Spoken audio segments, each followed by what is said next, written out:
Queridos, todos nós, em algum momento já nos deparamos com uma pergunta.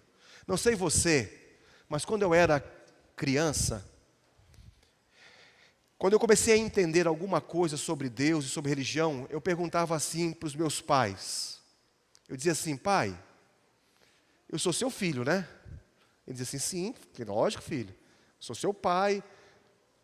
Já teve momentos na minha vida infantil que eu pensei assim: será que meu pai e minha mãe são mesmo meus pais? Já pensou isso alguma vez ou não? Será que realmente são os meus pais? Já teve essa dúvida? Não sei porquê, mas já passou pela minha mente. Mas eu falava assim para minha mãe e para o meu pai. Eu falei: pai, eu sou seu filho, né? Ele falou: é, filho, você é meu filho, sou seu pai. Eu falei: mas pai, você tem um pai, que é o meu avô. Ele disse: sim, tem a vovó, tem o vovô. E eu dizia assim: e o vovô e a vovó também tiveram pais? Sim, filho. Eu perguntei assim: pai, eu sei que Deus é o pai de Jesus, e como católico a gente tinha, né, essa compreensão, e como criança eu entendia que Jesus era o filho de Deus. E eu disse assim: e Jesus é filho de Deus. Aí eu perguntei assim para meu pai: pai, e quem é o pai de Deus? Você sabe quem é o pai de Deus? Em outras palavras, quem criou Deus? E minha mãe e meu pai, meio que desconcertados, tentaram me ajudar ali. E na minha mente infantil era difícil para entender isso. Porque para mim, a compreensão das coisas tinha a ver com aquilo que era físico. Aquilo que estava limitado ao tempo e ao espaço.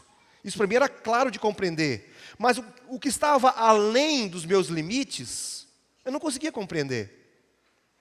Mas e se alguém criou Deus? Quem criou Deus? E aí a mente vai longe.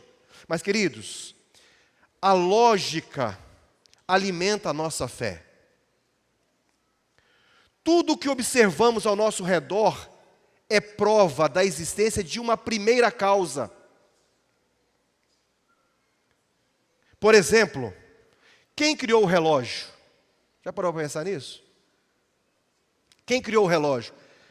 Essa lógica alimenta a nossa fé, que existe uma primeira causa para tudo. Quem criou o relógio? Outra coisa, quem idealizou o motor do automóvel? Você sabe quem foi? Quem idealizou o motor do primeiro automóvel? Quem elaborou aquela usina hidrelétrica? Quem criou a lâmpada? Talvez isso seja mais fácil, né? Quem criou a lâmpada? Julie Andrews. Olha só o que ela falou. Julie Andrews, aliás, ela cantava, né? E ela fez uma música. E uma das suas frases da música dizia assim: nada vem do nada, nada jamais pode vir. Isso é lógico. Se alguma coisa é lógica, ela alimenta a nossa fé. Todo efeito deve ter uma causa. Se isso é verdade, que todo efeito deve ter uma causa, e os físicos dizem isso, isso é uma verdade evidente, não somente para aqueles que foram ensinados a pensar logicamente, mas para qualquer ser pensante. Quando eu olho para o meu relógio, eu vejo que um ser pensante criou. Quando olhamos para uma igreja, como essa aqui, por exemplo, a gente entende que houve um engenheiro que planejou tudo o que aqui está construído.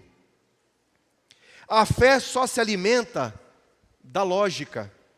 Nunca vimos Deus, mas as evidências são tão grandes e tamanhas que a nossa fé pode se alimentar de todas as evidências, construindo uma lógica de bom senso a respeito de uma causa primeira, que é Deus. Em outras palavras, o universo é um efeito que requer uma causa grandiosa, que chamamos de criação, e o Criador é Deus. Amém, queridos?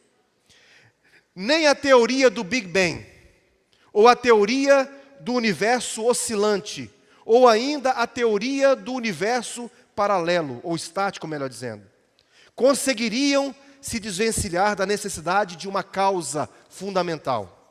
Por isso, queridos, alguns cientistas acreditam que deve haver uma primeira causa e que por si só existe sem a causa precedente.